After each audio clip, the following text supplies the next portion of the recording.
Now, flat Earth is way too stupid for me but maybe someone can answer this. I don't see what the benefit of making me think that is, since I don't give a rat's ass what shape the Earth is and no one else does. So I don't care about any math. You got some math about why it's not round? I don't care. Tell me why they're doing this, because that's more than the network of the cabal. That's way more people than that you need to pull that off. You need all the pilots and ship captains, everybody else. Okay, they're all in on it. But why? I'm so glad you asked. Especially because you guys already know the answer. I've got one that can sing.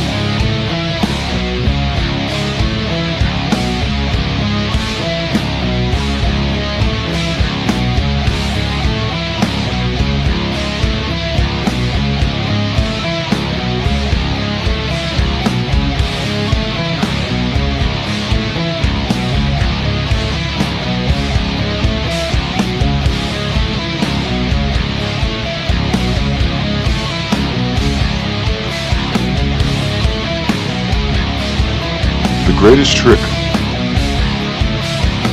the devil ever pulled was convincing the world he didn't exist.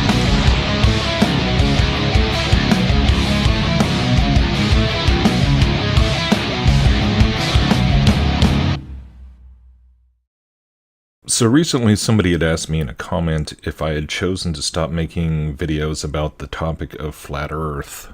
And my response, I think, was something along the lines of no, but I have admittedly kind of pulled away from a lot of the discussion on flat Earth that you kind of tend to find in a lot of the circles and channels that either get caught up in just debating all the same old questions about the model, especially since that whole dubious final experiment nonsense in Antarctica, and a lot of people just being consumed with arguing over whether it was really filmed in Antarctica or, CGI or green screen, and all that I kind of just really got pretty tired of. And sort of by extension, just the whole YouTube and social media feud that's arisen over the last few years between all these flat Earth debunker channels, going after the flurfs all the time, and it just inevitably devolves into this very juvenile sporting match of trying to dunk on the other team. And even though I know I've been guilty of getting sucked into that at times myself, so I guess I've just been trying to learn to not get sucked into that sort of culture war junk in alternative media, specifically with flat Earth. And I think especially trying to argue with guys like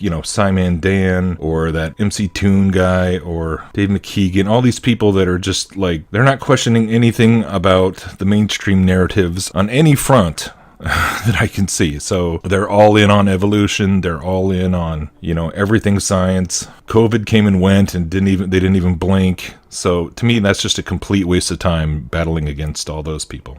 But on that note, when I came across this live stream conversation between Kurt Metzger and Jay Dyer recently, and Kurt brought up flat Earth, and he asked what I at least hope was a sincere question about, why would they endeavor to concoct such a massive deception about the nature of the world that we live in? And so the only reason I'm choosing to make a response to that video here is because I've actually been following both Metzger and Dyer for quite a while, and, I appreciate their combined knowledge about a whole host of different topics, within the broader scope of conspiracy research, and particularly their focus on media and propaganda and mind control, and how all such things play a massive role in how the public at large is manipulated into all sorts of false political and spiritual narratives. So, and since we're already on the same page on so many levels, it's okay, this feels like a worthwhile thing to interject into. Jay Dyer probably needs no introduction to most of you guys. He's been putting out books and videos on this topic for years now. And Kurt Metzger, I gotta admit, he might be my favorite comedian out there right now, if not ever. He is hilarious. Probably mostly due to the types of topics he covers, and just his overall sense of humor is kind of the only kind of humor I can even really appreciate these days. It's based on the hypocrisy and the hubris of man and the insanity of clown world, and the jokes kind of just write themselves, which is basically what I like about his comedy. And, I started watching him during COVID sometime when he was, as he's been co-hosting on the Jimmy Dore show, and they cover a lot of very pertinent news topics. And lately, Kurt's kind of been going on a podcast, rampage as a guest all over the place, and gotten to kind of get a general sense of where he's coming from in terms of his professional background as a writer and doing stand-up, but also growing up as a Jehovah's Witness and then being an atheist. And now more recently he's been very open about how he's at least more theistic in his worldview. And it's been actually really cool to kind of see that transition. And so but he talks a lot about his research into esoteric things and secret societies and MK Ultra and all this stuff. So the conversation between him and Dyer overall was really interesting, as I imagined it would be. But when he brought up the flat earth question, and specifically the why question, I was like, yeah, that's really the part of the whole cosmology debate that is the most important. And yet, sadly, it often gets very little attention by a lot of the more well-known flat earth voices out there. Or they kind of give a very surface-level treatment of it, repeating just some sort of vague lines about how it's to hide God or hide the Creator. Though, a whole lot of the time, they don't really seem that interested in discussing who that God really is or what the whole purpose of knowing Him really is, as much as they are in just debating, the model or repeating a lot of the sort of generic New Agey type of proclamations about reclaiming your own sovereignty and divine purpose and all this kind of stuff. They'll talk about being special and created and how evolution is a lie, which of course is a big part of it. But ultimately, there are a lot of flat earthers out there who will talk about God, or even happy to discuss the Bible passages that point to the earth being an enclosed, fixed realm. But they still don't necessarily want to get into that controversial Jesus character, or the gospel thing that he was always talking about.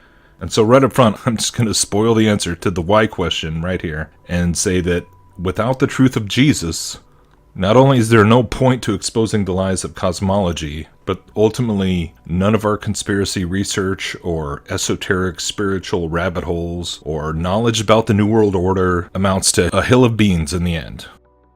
And I don't know if Dyer or Metzger will actually see this video. I certainly do hope so. And, I'm endeavoring to address them both directly as two guys that I in fact respect a great deal. And, hopefully they do see it. But even if they don't, it still works as like a template for addressing this why question. Why would they lie about the shape of the earth? Because I know tons of people out there who are similarly very well informed about all these different deceptions about the cabal and, all kinds of conspiracy topics. But they're still in that place of finding flat earth a bit too stupid for me, as Metzger put it. So I'm addressing his question directly, but also just to whoever might even be thinking the same way.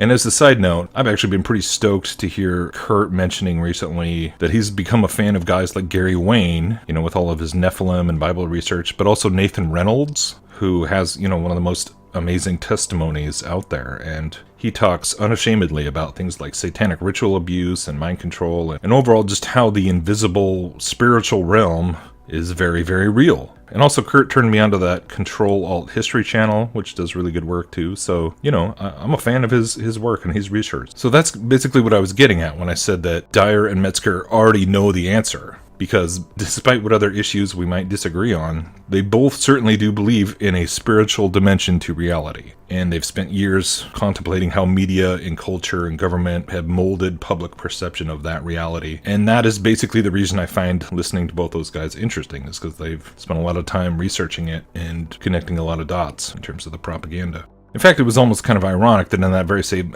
episode, Dyer and Metzger are talking about how today we're already at the level where MK Ultra is happening on a worldwide scale, like a population level scale, as evidenced by things like COVID 1984, or all these false flag operations, or, just the funneling of entire generations into this new cyber pseudo-reality fueled by social media and digital stimulation. And there's so many examples, but in other words, these are two guys who know a lot about the subject of mind control, to the point of saying that yes, it can work on this massive scale where people don't obviously realize they're being mind controlled or realize they're being manipulated. Doesn't mean they're all in on the same doesn't mean everybody's lying.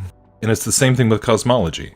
The why question is undoubtedly more important than, squabbling over all the little details that are, supposedly so far away out in outer space anyways, that it's realistically isn't going to impact your day-to-day life anyways. For getting into like all the physics of the orbits of things and, it's like, how does it really impact society? How does it really impact culture and spirituality? And, why? What is the point? What is the propagandistic function of lying about outer space? That is the question that I've kind of been obsessed with for about 10 years, and so that's what I love to talk about, and that's why I'm making this video. She thinks she missed the train to Mars. She's out back counting stars.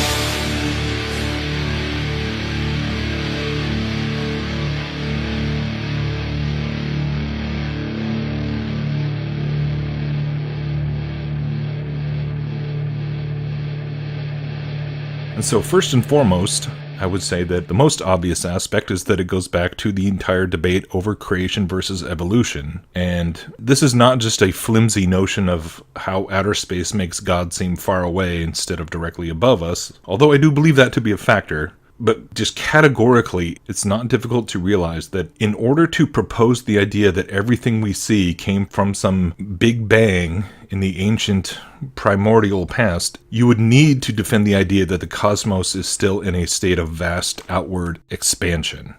Everything has to be moving, and the Earth that we live on is just some tiny little fleck, basically just some tiny little particle coming out of that explosion, that cosmic explosion.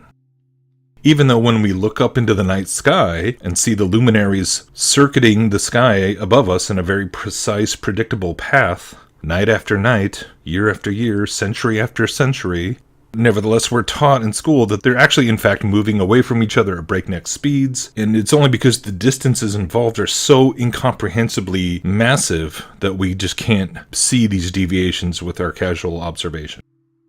So don't trust your lying eyes, just trust the science. And when I first began to grapple with the question of a stationary enclosed Earth versus a spinning ball in a void about 10 years ago, I was forced to come face to face with questions that I had not considered before. One of the biggest being one known as the distant starlight problem. Now, if you haven't heard of it, the distant starlight problem is the name that's been given to this paradoxical predicament that arises when you're trying to reconcile the belief in a young Earth model, as the Bible describes, with the simultaneous belief in a universe that is billions of light years across. And so this is something that a lot of conventional creationist ministries have tried to grapple with or sweep under the rug in various ways, and the more I looked into it, the more unsatisfied I became with their ability to deal with it, because it was like this glaring contradiction in their entire paradigm, right? They believe in a young Earth, roughly 6,000 years of history, as the Bible tells us, but then they believe in billions of years of distance. This is a problem. As we all remember from our public school indoctrination, a light year is a distance that allegedly travels through outer space at the course of one Earth year, which they claim is approximately 6 trillion miles or 9 trillion kilometers. And so when astronomers claim to be viewing a celestial object that is, say, 13 billion light years away, then what we are supposedly seeing is the appearance of that object as it looked 13 billion years ago. This is why when they talk about Hubble and the James Webb telescope, they talk about it being like a time machine and looking into the past and all this stuff, and looking all the way back to the days of the Big Bang. In other words, the entirety of modern astronomy is predicated upon the assertion that the universe in which we live is, at the very least, billions of years old. Billions, billion, trillions, trillion, million, million, million, million, million, billion, 400 billion suns. And in a constant state of flux or cosmic evolution. We find that we live on an insignificant planet of a humdrum star, lost in a galaxy tucked away in some forgotten corner of a universe in which there are far more galaxies than people. But if the Earth isn't moving or spinning, but instead the luminaries are what move above us, then it suddenly becomes virtually impossible to suggest that such a system could have exploded itself into existence. No matter how many billions of years ago you tried to claim it happened, everyone would see that as absurd. So once we grasp the fact that Copernican cosmology is inseparable from the assumptions of cosmic evolution, We then have a solid foundation from which to begin to understand all the ways that the other assumptions and narratives, and indeed the mind control programming that is layered on top of this foundational assumption. So it's important to get that first. This point also helps address the common misconception that in order for us to be deceived about the shape of the earth or the nature of the firmament above our heads, then, millions of people would have to be in on it. Just as Metzger kind of suggested in that clip, like all the ship captains and airline pilots would have to be consciously lying about the shape of the earth. I mean, this is simply not true. Any more that it could be argued that everyone who believes in Darwinism actually knows that we didn't descend from primates, but they're just consciously lying about it. I mean, we don't think of evolution in that way, that millions of people would have to be lying to us knowingly. No, they've just been programmed and they believe the lie. They've been deceived. And I think that connection just can't be emphasized enough. Because with evolution, we see there's a measure of self-deception. There's a measure of wanting to believe it because of what it then leads to. Now, I do have to say that I certainly do believe that a certain select portion of people within the broader, transnational hierarchy striving to create a one-world government, a certain segment of the cabal, let's say, must inevitably know that at least certain aspects of what we're taught about the nature of our world are false. Case in point would be the astronauts pretending to be going 17,000 miles an hour around the Earth when they are clearly not. How they justify that in their minds, whether it's just the paycheck or how all that works, I have no idea. When it comes to faking space, clearly the people faking space have to know on some level. I'm pretty sure Elon Musk knows he's not going to Mars, but again, I have no idea what percentage of people that is.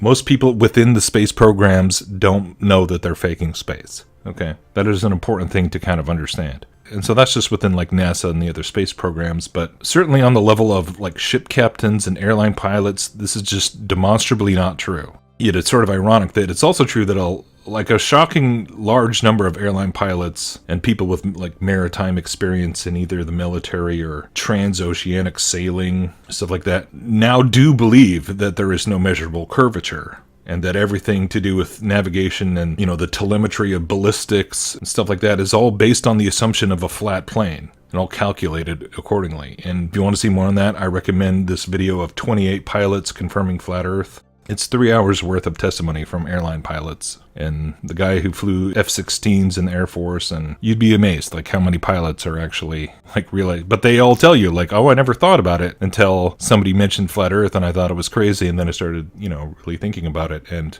the whole issue of airlines flying flat when they're at altitude, you can spend hours and hours looking into information, and it is one of the biggest evidences that there is no curvature. So check that out if you haven't. But the question of curvature is paramount in the overall discussion, and so it's not hard to see why many of the detractors and the debunkers, they want to minimize and deflect away from it any way they can. Because simply put, if there is no measurable curvature, then we cannot be on a globe. Simple as that. And what you're seeing here is a mirage. The question of measuring the curvature actually played a massive role in my own journey of eventually concluding that we can't possibly be living on a spinning ball, and we're not hurtling through a vacuum. So, having briefly addressed that matter, as important as I would argue all that is, I want to come back to the why question, and how that's occupied, the majority of my attention over the topic, and the role that it plays in connection to so many of these other conspiracy topics. Now, as a Christian, not only was I forced to recognize that the description given in Genesis of the creation was not reconcilable with the Copernican notion of the solar system, it also quickly began to make sense out of many other things that we find in the Bible that mainstream science has attempted to ridicule and dismiss as mythological nonsense. When you really step back and think about it, the idea that the land and sea that we all move on is actually all built on a massive literal flat plane, just like we experience life in our immediate everyday surroundings, it's honestly not that weird, or even controversial, or even all that difficult to scientifically prove when you compare it to so many other claims made by the Bible. It's really like pretty low on the crazy meter, because not only does the Bible tell us that everything was created by a God in heaven in 6 literal days, a God whom we cannot see with our physical eyes, and that human beings were the crowning piece of that creation. But it also unapologetically affirms the existence of spiritual entities. Angels and demons, which, they have a different composition and dimension of existence than we do, yet they overlap our physical world and can interact with us, some in the service of the Almighty God, and others in the service of a being called Satan. And that's something that we've all heard a million times in our life, the idea of angels and demons and spiritual entities. And so, compared to the idea of flat or round or, whatever is going on outside the firmament or above the sky, in terms of cosmological models of the Earth, one Earth where there's just human beings in the physical realm, scientific materialism, and another paradigm that says, oh, there's all these invisible entities. If you already believe in the existence of invisible entities, you've already kind of stepped into a realm that science thinks is absurd.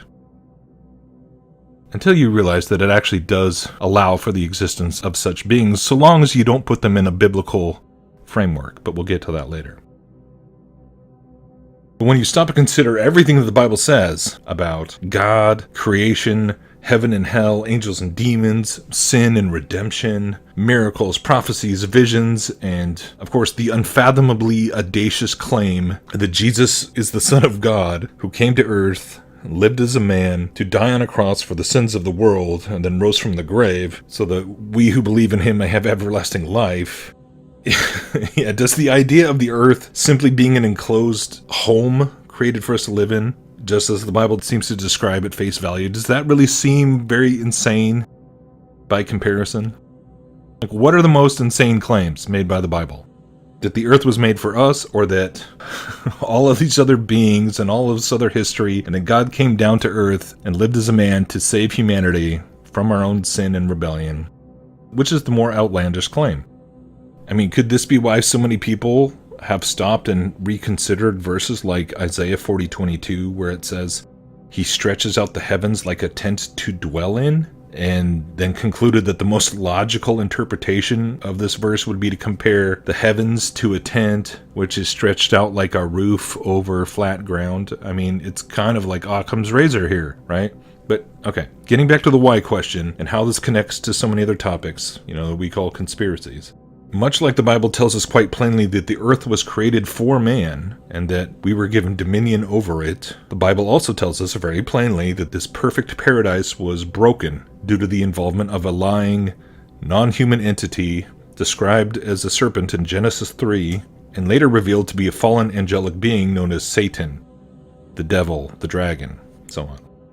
Some people will say they're not the same thing. I believe it's all the same character. And from Genesis to Revelation, this fallen angelic being, along with his host of demonic entities, his army of demons, they are constantly striving to oppose God, by way of seducing mankind away from him and sharing their fate, sharing their damnation at the end, that's been sentenced to be carried out at the end of mortal history. In Romans 1, it explains how man himself also conspires against God, exchanging the truth of God for a lie, and constantly turns towards worshiping elements of the creation rather than the Creator. That would be Romans 1:18-32. So simply put, the biblical framework for understanding the various conspiracies we see unfolding in the world today, whether in the realm of politics, religion, science or technology, or whatever else, consists of understanding that there is an interplay at work between Satan, whom the Bible calls the god of this world, and fallen humanity. That is the backdrop of all the conspiracies. In fact, in Matthew 4:8-10, Satan tries to tempt Jesus by offering him all the kingdoms of this world. And Jesus doesn't respond by pointing out that they're not Satan's to offer. He responds by quoting the commandment to love the Lord your God and serve him only. And conveniently enough, the symbol of the pyramid with the all-seeing eye, which today everyone is now quite familiar with, it depicts the same framework. The occult secret societies who have adopted this symbol down through the centuries, they're openly displaying their allegiance to the god of this world, Satan, who bestows temporal power and riches to those willing to serve him in the hierarchy of earthly affairs. It's reflected even in their own symbolism. This is how the Bible describes the world and the god of this world and the systems of this world, the kingdoms of this world. The Bible talks about the world over and over and over again. Everything we see going on today involving the effort to create a one-world system, the efforts to further the ideologies of transhumanism and push humanity towards its next quantum leap in evolution, is all predicated upon that original lie of Satan in the garden recorded in Genesis 3, where he said, "You shall be as gods." So the theory of evolution is not merely some dry, abstract ideology adopted by quote-unquote secular individuals who just want to rationalize their desire to live out their own personal lives however they see fit. Evolution is the essence of mystery school teachings held by the elites who work in Satan's pyramid. Let me say that again. Evolution is the essence of the mystery school teachings. In Revelation, it's called Mystery Babylon, held by the elites who work in Satan's hierarchy. Evolution and apotheosis are the same lie. They're two words for the same thing.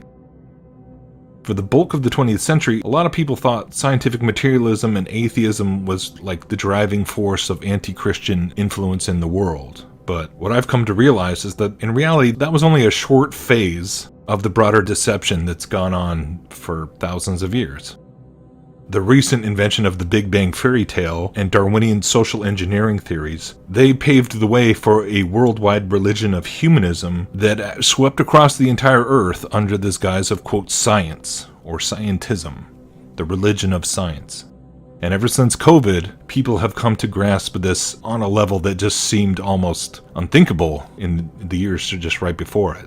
And I kind of see that as just this amazing outpouring of God's grace upon us to really see just how it really does amount to religious worship at the end of the day for so many people, that they don't question the priests and the prophets and, you know, the almighty church of science, regardless of how insane their mandates and their contradictory declarations may be. But when man becomes the measure of all things, because he thinks he lives in an evolutionary universe where he evolved out of star stuff, he effectively becomes his own god. You know, whether he acknowledges belief in anything described as spiritual or not.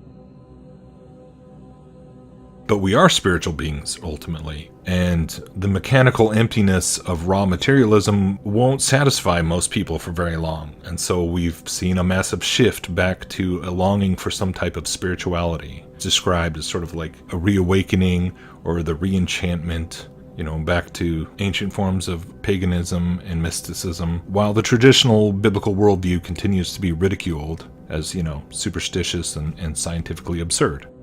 And ironically, it was only when I began to dive into the flat earth topic and compare it to mainstream cosmology, along with all its various subcategories of astronomy and physics and sociology, and then onto the more speculative fields of quantum mechanics and even simulation theory, it was only then that I began to appreciate the real hubris and hypocrisy of so-called modern science. Because all these science experts like Neil deGrasse Tyson or Michio Kaku, they'll scoff and mock the idea of an all-powerful God who created everything, but they'll turn right around and have no objections to the possibility that our entire reality is just some massive simulation running on the computer of, you know, an alien teenager in his basement or something. And I begin to just marvel at this.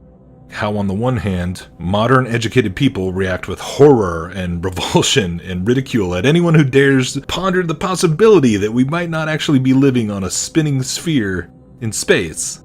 But then those same people seem to have no problem at all when someone like Professor Nick Bostrom of Stanford can stand up and suggest that not only the globe, but everything comprising the alleged vast reaches of outer space are all nothing but a giant cosmic hologram, bits of information residing on some universal computer mind.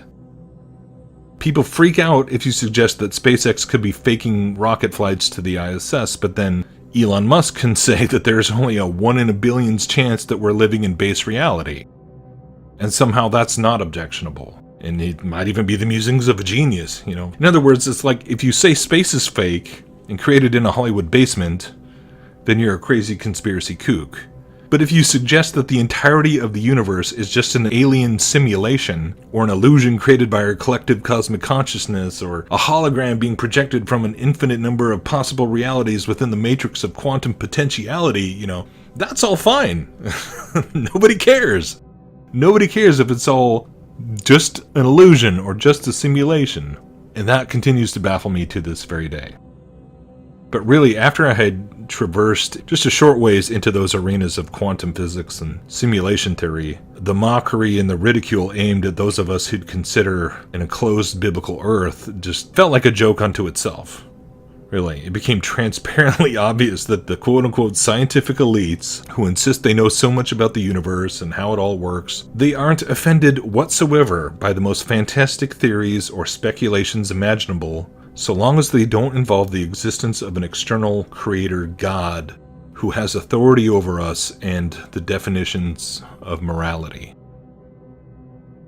So, the delusional dream of conquering space, colonizing the solar system, building Dyson spheres to harness the energy of a thermonuclear sun, or developing cryogenic sleep pods to enable trips to the distant planets. All of these fantasies are more or less just narratives designed to fuel the age-old desire to transcend human limitations and become like God.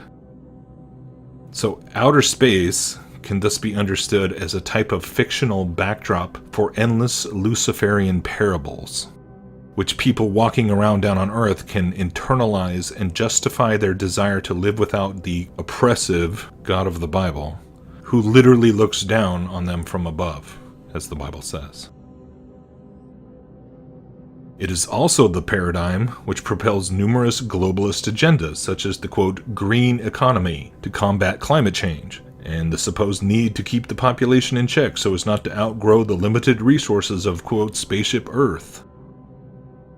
It is not a coincidence or an accident that the modern environmentalist movement really took off in the early 70s as soon as the famous Earthrise photo was supposedly taken from the moon. Earth Day, with its occult invocations to Gaia, was created in the immediate aftermath of the Apollo missions, which appropriately were also named after a pagan deity. Indeed, you can't have globalism without a globe. It's pretty straightforward. In the 50s and 60s, the government narrative was all about how we have to get to the moon first in order to beat the Soviets and establish our dominance in space.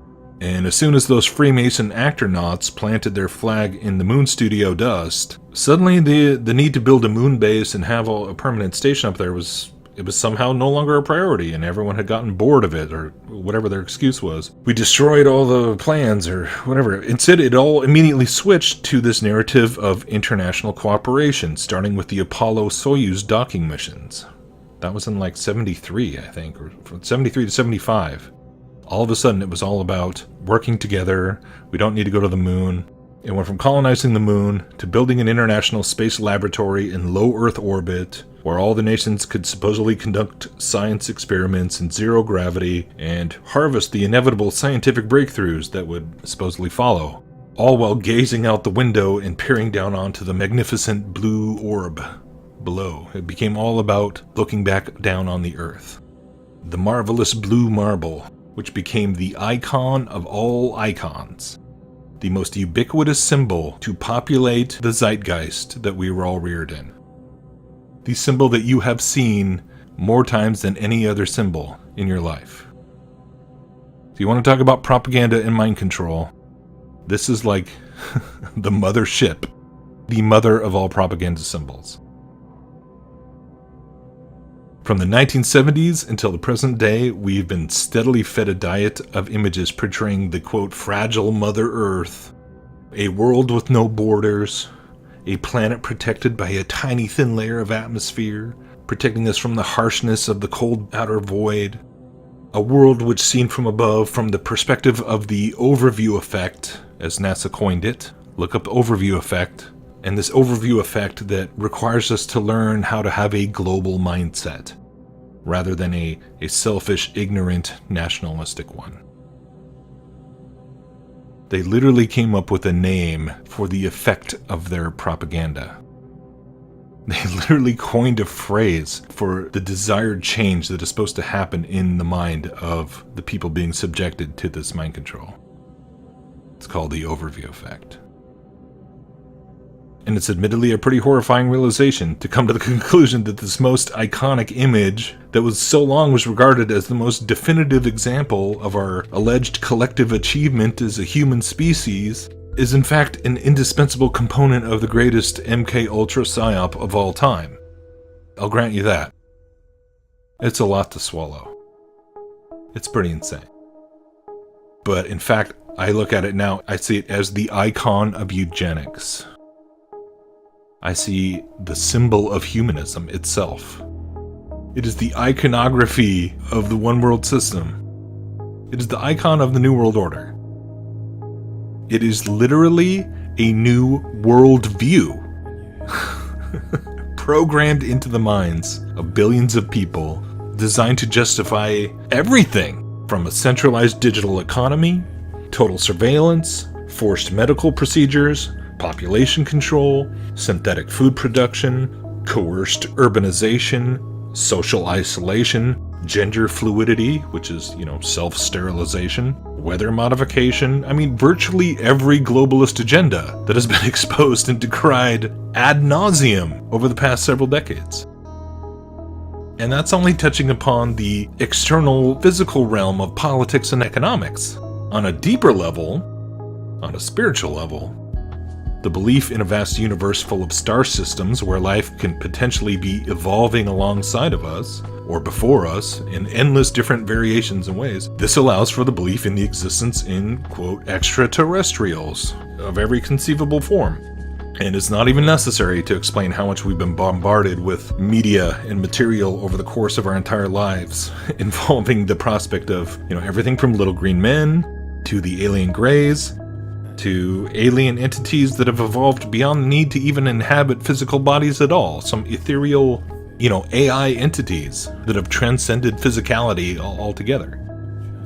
Kind of like a spiritual being, right? There is not a single concept that was formerly resigned to the realm of metaphysics or the paranormal, the occult, mysticism, that today cannot be represented through the lens of science and science fiction. I mean, who out there today has not heard the famous quote by Arthur C. Clarke about how any sufficiently advanced technology is indistinguishable from magic? That maxim has now so thoroughly penetrated the public consciousness that there is nothing from the demonic traditions of witchcraft that cannot and has not been repackaged as something possible within the boundaries of, quote, scientific inquiry. So much so that for millions of people today, they don't feel the slightest bit of embarrassment in embracing esoteric studies into magic and witchcraft, just outright. Like, to believe in hermeticism, alchemy, Kabbalah, tarot, meditation, ceremonial magic, I mean, that's not only seen as compatible with modern scientific knowledge today, it's like the hip thing to do. It's only when you stand and profess to believe in the spiritual power of the God of the Bible and his son, Jesus of Nazareth, do people feel at liberty to ridicule your belief in a, quote, sky daddy, or other such tired accusations. They'll ridicule the sky daddy, but embrace the alternative of being some sort of, orphans in the void, who maybe one day will get to meet our long-lost space brothers. And that's totally fine. But the so-called space brothers, they've been down here with us all along.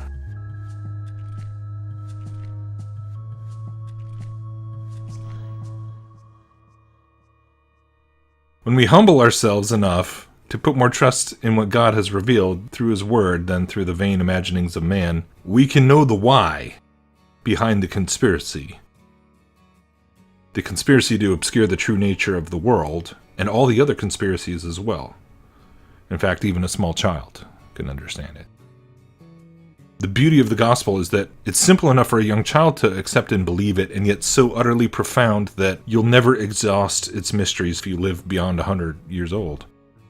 Deep down, each of us knows that we will face the end of this mortal existence sooner or later, and the dream of exploring the heavens has tantalized man for thousands of years, with the hope of escaping this limitation of mortality.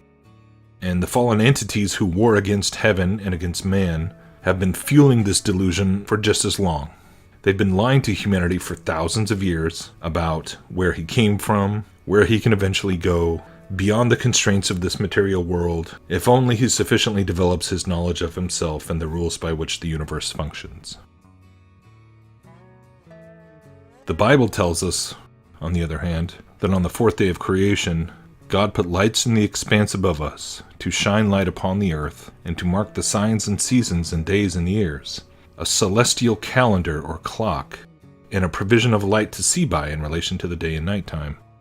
It was all created for us, and to serve as a reminder of the magnificence of His creation. As it says in Psalm 19, the heavens declare the glory of God, and the sky proclaims His handiwork. Day to day pours out speech, and night to night reveals knowledge. There is no speech, nor are there words whose voice is not heard. Their voice goes out through all the earth, and their words to the end of the world. In them He has set a tent for the sun, which comes out like a bridegroom leaving his chamber, and like a strong man runs its course with joy. Its rising is from the end of the heavens, and its circuit to the end of them, and there is nothing hidden from its heat. Remember, there was no Hubble telescope when David wrote this psalm. There were no telescopes at all, in fact, no space programs or satellites or anything that we have today that was supposedly enabled us to understand so much more than what was previously only visible to the naked eye. Yet God declared back then that the skies proclaimed His handiwork. It was not merely some poetic description of the firmament given to those primitive generations who hadn't yet developed the tools to supposedly view the heavens as we can today. He did not declare that only in the distant future would man be able to fathom the awesomeness of what He had made for us. The heavens have been proclaiming its speech to the ends of the earth since creation began. This too is a big part of the why question, perhaps the biggest part.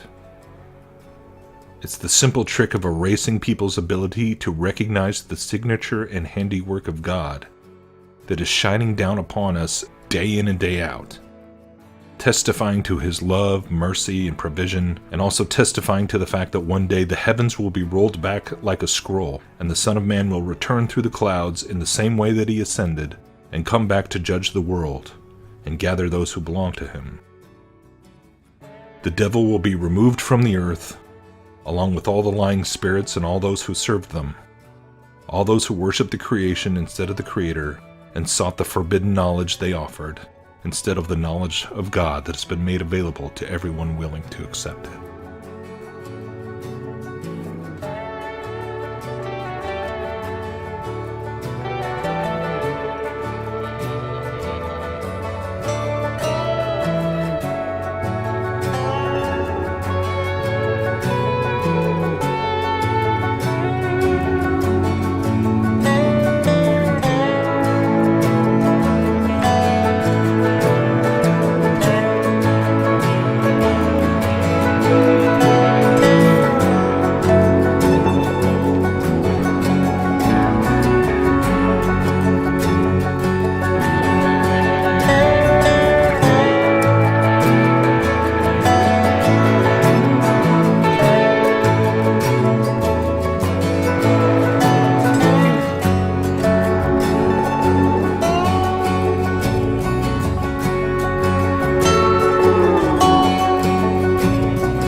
We know intellectually, as Sandy was talking about the difference between the intellectual knowledge that we live on a planet and the implications of that fact and how it would influence our decisions in daily life. There are also a number of common emotions and feelings. Chief among them was the sense of the fragility of the planet and the felt need to protect it. This was one of the primary reasons for the forming of the Association of Space Explorers, the astronauts' own organization, as well as this related sense that they talked about of returning, feeling for the first time a citizen of the planet rather than the locality of their origin. So as Frank mentioned, they frequently felt a strong sense of kinship or commonality with the peoples of the Earth, using phrases like "we're all in this together." And there are hundreds of such statements from other astronauts, which we've been working to compile and to publicize.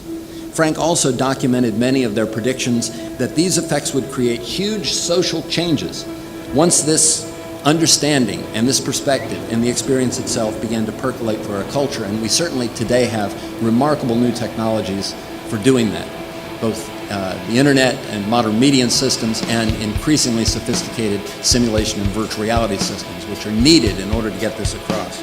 Let me quickly list some of the most important ideas that I want to leave you with. First, from hundreds of astronaut statements, we know that the overview effect is a very real, interesting, unusual, and potentially profoundly moving experience. As Frank and I have said numerous times, neither he nor the Institute invented the experience. We're simply researching and extending the reports of the astronauts themselves. Frank coined the term, and that's given focus to it so that we can study it as a subject. Secondly, this is not just an experience of the legendary beauty of the Earth and the understandable awe and wonder of seeing the universe directly. Rather, there is a subtle shift in the very makeup of the mind of the astronaut. So subtle, in fact, that it may go unnoticed for some time, overwhelmed by the very barrage of sensory experiences that produces it. Or it may have a very quick and sudden change. Both have happened. Third, there are more familiar experiences that also produce shifts and changes in a person's mental makeup. Some of these, which Frank has termed overview analogs, are multicultural travel, extensive education, strong physical experiences such as wilderness trekking, deep sea diving, ocean sailing, mountain climbing, and the like. Not to say that they produce the same thing, but they produce a sudden shift that changes a person's worldview. Many of these analogs have been studied by cognitive brain-mind scientists. This is my field. And we've applied these findings to the space experience directly.